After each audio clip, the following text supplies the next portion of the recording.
One of which, let's just say, a dilettante from a place farther north didn't exactly enjoy the same Buckeye hospitality that our good friend Ernest Cline did. So when we contacted Middletown, and we told them what a prominent place Middletown featured in the book, and I said, you guys issue proclamations. Well, would you ever consider issuing a proclamation for a fictional character? Your fictional character, James Holliday, created the Oasis software, which, is maybe second to the harnessing of electricity, the most important technological event in this timeline. And the woman there, this incredible woman named Betsy Parr, who basically runs this whole town, said, we've never issued a proclamation for a fictional character. That was the first time. I was like, Betsy, I like how you think.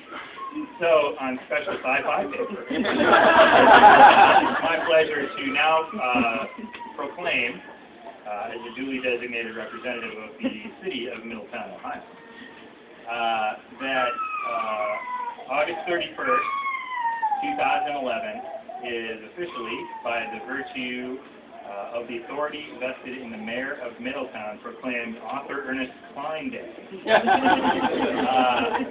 Because Mr. Cline has become renowned far beyond the confines of our state and his community connections. And virtual reality run through our hometown and Middletown, Ohio's name has found a place in Mr. Cline's novel, Ready Player One. And whereas it is fitting that the Middletown City Council should join in honoring Mr. Cline on this special occasion with this expression of our appreciation for the way he has included our city name as a fictional location in Ready Player One. And whereas from the stack of mobile homes through the sprawling virtual utopia of Oasis, where you can live, play, and be anything you want to be, Middletown, Ohio is proud to be the home of the fictional character, James Holliday. So, with the power now vested in me by the city of Middletown, Ohio, and Joseph Beth Booksellers, it's my pleasure to officially issue this proclamation, naming today Author Ernest Cline Day, and welcome Ernest Cline.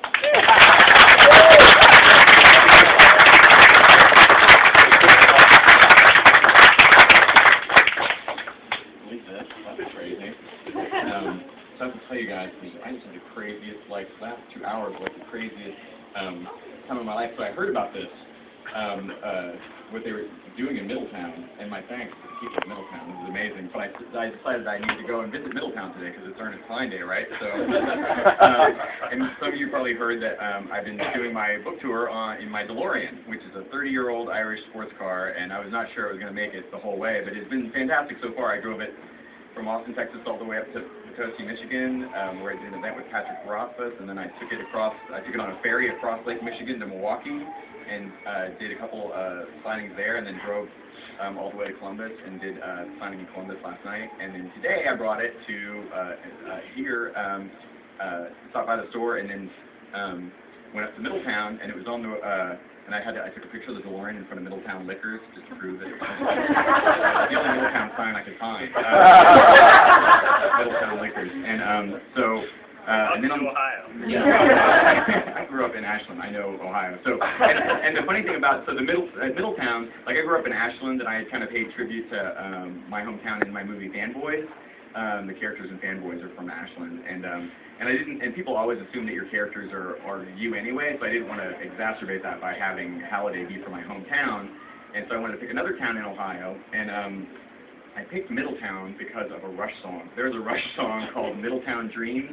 And Neil Peart wrote the song, and it picked the name Middletown because there's a Middletown in every state, pretty much in the Union, and so it's like Springfield, and so that's why I wanted to use it. I thought it could be stand-in. So I'd never actually, I don't think I'd driven through Middletown once, but never spent any time there. And people from Middletown have been emailing me and saying, you got the details of Middletown wrong, and it's because I was describing my hometown, Ashland, and just Middletown was standing in for it. But anyhow, so I went to Middletown today and drove around, and on the way back, my DeLorean started to crap out on me, suddenly I didn't have any gear. Like the stick shift, you can get automatic DeLoreans, but I had to get the stick shift because that's what Marty McFly had, and so you could do all the cool mall parking lot things. And so, but then suddenly I didn't have any gears, and so I pulled off to the right. I pulled off the side of the road. I was with my friend Nick, and I'm sitting on I was just timing it so I would have enough time to get back here for the reading. So this is like 45 minutes ago. And the DeLorean's like, I'm like, oh, now I'm not going to go with the DeLorean to the store, and I'm not going to be late for the reading. And so I'm like sitting there stressing out, and I'm calling the tow place, and then a car pulls up in front of me, and I thought it was just a kind soul, but it's someone who recognized my car. Where's Bev? Where's Bev at? So Bev pulled over, and she's like, I read all about your book on John Scalzi's website, whatever, and I read it, and it was amazing, and I can't believe you're here. I'm like, I'm broken down, Bev. She's like, I'm on the way to your reading. And I'm like, I'm not going to make it. So let me help you. So Bev was going to give me like a rush. It was just amazing. I'm like, I can't believe, like, I've never been recognized anywhere ever in my life. It just happened, Bev,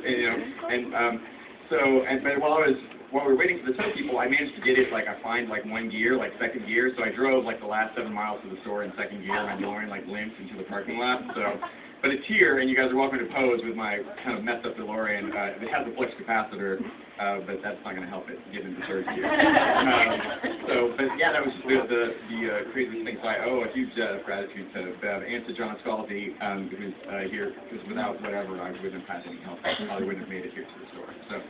That's the end of my Middletown adventure story.